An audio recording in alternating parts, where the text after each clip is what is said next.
আসসালামু আলাইকুম। চাকরি প্রত্যাশী আমার ভাই ও বোনেরা, আশা করি আপনারা সকলে ভালো আছেন। সরকারি চাকরির বয়স ৩৫ স্থায়ীভাবে মানে করার জন্য এখন তো সরকারি চাকরির বয়স ১৮ থেকে ৩২ রয়েছে। সরকারি চাকরির প্রবেশের বয়স স্থায়ীভাবে ৩৫ এবং অস্থায়ীভাবে ৪০ করার জন্য কিন্তু একটা বড় ধরনের একটা কর্মসূচি বা আল্টিমেটাম দিয়েছে।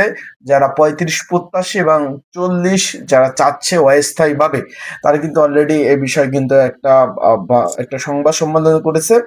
আয়োজনে চাকরি প্রত্যাশী যারা রয়েছে, ৩৫ প্রত্যাশী শিক্ষার্থীবৃন্দরা, তারা কি বলছে সেই বিষয় নিয়ে আজকে আমরা এই ভিডিওতে আলাপ আলোচনা করব। বিস্তারিত সকল বিষয় আপনাদের নিয়ে আলাপ আলোচনা করব, তাহলে ভিডিওটা শুরু থেকে শেষ পর্যন্ত দেখার চেষ্টা করবেন ইনশাল্লাহ।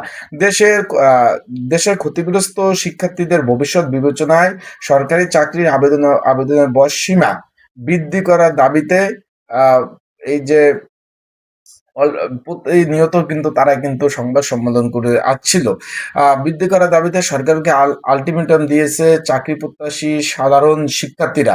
নির্ধারিত সময়ের মধ্যে দাবি বাস্তবায়ন না হলে দেশের কর্মসূচি বড় ধরনের আন্দোলনের ডাক দেবে। তার মানে ১২ই এপ্রিলের মধ্যে যদি কোনো ধরনের সরকারের পক্ষ থেকে কোনো ধরনের কোনো কার্যক্রম যদি না হয়, সেই ক্ষেত্রে তারা এই যে বয়স যদি বৃদ্ধির কোনো ধরনের সরকারের পক্ষ থেকে কোনো যেরকম একটা আগ্রহ যদি প্রকাশ না করে, তারা কিন্তু বড় ধরনের কর্মসূচি আন্দোলনের ডাক দেবে, সতর্ক করেছে সরকারকে।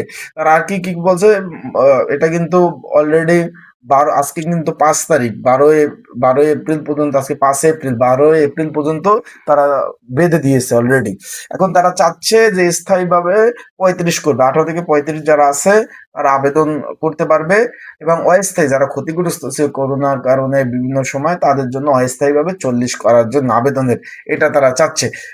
যারা চাচ্ছে তারা আর কি বলছে তার আগে আমি একটু বলে দিই, যারা আমার ইউটিউব চ্যানেলে নতুন তারা অবশ্যই আমার ইউটিউব চ্যানেলটা সাবস্ক্রাইব করে রাখবেন, এবং আপনাদের মন্তব্য প্রকাশ করবেন কমেন্টস বক্সে যে আসলে কি ৩৫ করা স্থায়ীভাবে ৩৫ যে তাদের দাবি, এবং ৪০ অস্থায়ীভাবে করার দাবি, সেই ক্ষেত্রে এটা কি আসলে তাদের যুক্তি কি ইয়েস বা নো, তারা যে দাবিটা জানাচ্ছে এটা কি আপনাদের পক্ষ থেকে আপনারা অবশ্যই মন্তব্য প্রকাশ করবেন। এটা ভালো দিক না খারাপ দিক অবশ্যই মন্তব্য করবেন।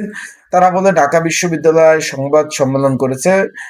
তারা সাংবাদিক সমিতি কক্ষে আয়োজিত এক সংবাদ সম্মেলনে লিখিত বক্তব্য পাঠ করেন চাকরি প্রত্যাশী সাধারণ শিক্ষার্থীর প্রতিনিধি শরীফুল হাসান শুভ। লিখিত বক্তব্যের মাধ্যমে বলে যে সাম্প্রতিক যে রাজনৈতিক অস্থিরতা, দীর্ঘ সেশন জট এবং নানা আজ অকাঙ্ক্ষিত পরিস্থিতির কারণে বিপুল সংখ্যক শিক্ষার্থী নির্ধারিত সময় শিক্ষা জীবন শেষ করতে পারেনি। ফলে তারা সরকারি চাকরি আবেদনের সুযোগ থেকে বঞ্চিত, যা তারা অন্যান্য বৈষম্য শিকার হচ্ছে। তিনি আরো বলেন যে কেয়ারটেকার সরকার হিসাবে তারা কিন্তু আশ্বাস দিয়েছিল। আরো বলেন যে অন্তর্বর্তীকালীন হিসাবে চাকরিতে আবেদনের বয়সসীমা অস্থায়ীভাবে সর্বনিম্ন ৩৭ থেকে ৪০ পর্যন্ত নির্ধারিত করতে হবে। পাশাপাশি স্থায়ীভাবে আন্তর্জাতিক মান অনুসরণ করে সর্বনিম্ন ৩৫ বছর নির্ধারণ করার জন্য আহ্বান জানানো হয়েছে সরকারকে। তিনি আরো উল্লেখ করে বলেন, গত প্রায় ১৪ বছর ধরে এই দাবি রাজপথে আন্দোলন করে আসছে চাকরি প্রত্যাশীরা। বিভিন্ন সময় আশ্বাস পেলেও তা বাস্তবায়নে কোনো দৃশ্যমান অগ্রগতি হয়নি বলে অভিযোগ করেন তারা। শিক্ষার্থীদের ভাষ্য অনুযায়ী জনপ্রশাসন মন্ত্রণালয়ের প্রতিমন্ত্রী আব্দুল বারী সংযুক্ত একাধিক বৈঠক বিষয়টি আলোচনা হয়েছে, এবং তিনি নীতিগতভাবে বয়সসীমা ৩৫ করার বিষয়ে সম্মতি জানিয়েছে। তবে এই বিষয়ে এখনো কোনো কার্যক্রম বা কোনো কার্যকর কোনো পদক্ষেপ নেওয়া হয়নি।